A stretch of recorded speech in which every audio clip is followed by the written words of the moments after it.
Ici le commandement. Initialisation de l'analyse de l'échantillon de la capsule. Analyse échantillon en cours. Capsule Cendrillon. Cendrillon est originellement un conte folklorique millénaire de diverses régions du monde, fixé entre autres par Giambattista Basile, Charles Perrault ou encore par les frères Grimm. Mais la version la plus connue reste l'adaptation en film d'animation par les studios Disney sorti en 1950.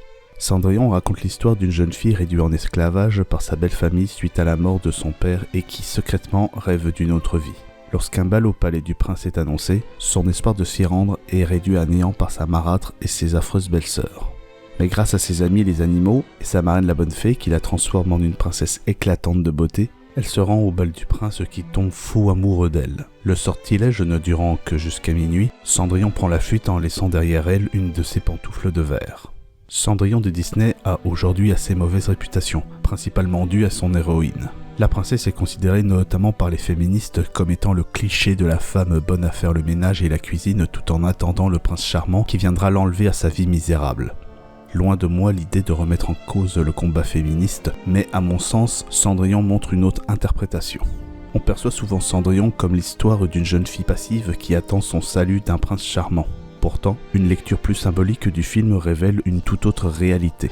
Loin d'être une simple victime, Cendrillon mène un combat intérieur pour s'extraire d'une condition où elle était en partie prisonnière d'elle-même. Les animaux qui l'entourent peuvent être vus comme des représentations de sa psyché. Les souris et les oiseaux incarnent son travail, sa persévérance, ses petites actions répétées qui l'aident à améliorer son quotidien. Le chien Pato symbolise son instinct de préservation, tandis que le cheval représente sa volonté d'aller de l'avant. À l'opposé, Lucifer, le chat, est l'incarnation de sa malice et de son désir de vengeance mesquine contre sa belle famille et donc son hypocrisie. Au début du film, Cendrillon se laisse enfermer dans un schéma répétitif. Elle travaille pour sa marâtre, mais prend un malin plaisir à jouer de petits tours mesquins, représentés par Lucifer. Elle cherche à se venger, ruinant tout ce qu'elle fait et tout ce qu'elle arrive à entreprendre et semble se satisfaire de cette situation, puisque Lucifer, dans sa psyché, aborde un sourire narquois et satisfait lorsqu'elle se fait encore plus punir. Un peu comme si elle ne voulait pas que ça change, parce que changer, c'est prendre le risque de perdre le peu qu'elle possède, et ce serait abandonner le plaisir qu'elle éprouve lorsqu'elle fait souffrir sa famille pour se venger.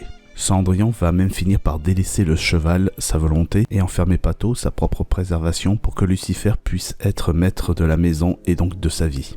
En un sens, elle nourrit elle-même son propre malheur, car cette dynamique, bien que douloureuse, est familière et sécurisante. Changer impliquerait de prendre des risques, de se confronter à l'inconnu. Pourtant, un tournant s'opère. Ses petites mains, souris et oiseaux, s'acharnent à lui confectionner une robe, métaphore de ses efforts pour se libérer. Mais lorsque ses belles-sœurs la détruisent, c'est un choc psychologique. Elle prend enfin conscience qu'elle ne peut plus continuer ainsi. C'est alors que la marraine la bonne fée intervient. Elle peut être vue comme le catalyseur de son éveil intérieur. Elle ordonne ce chaos mental. Ses petites mains, les souris, trouvent une vraie direction et un objectif clair. Sa volonté, le cheval, prend les rênes. Pato, son instinct de préservation, devient cocher pour assurer ses arrières et pour finir, elle éloigne Lucifer. Lorsqu'elle est enfermée à la fin du film, la situation est claire. Soit elle reste prisonnière de son état d'esprit, soit elle prend enfin sa vie en main pour en sortir. Ses petites mains se démènent pour la faire sortir. Lucifer, son ancienne complaisance dans cette vie de servitude et de vengeance mesquine, tente de l'en empêcher. Mais cette fois, sa volonté, le cheval, réveille son instinct de préservation, Pato, qui chasse définitivement Lucifer. Grâce à ce sursaut intérieur, les souris libèrent Cendrillon, permettant d'ouvrir la porte de son esprit et donc de sa vie. Mon interprétation m'est venue grâce à la seconde suite, le sortilège de Cendrillon. La baguette magique de la bonne fée se retrouve par inadvertance dans les mains de la marâtre de Trémène.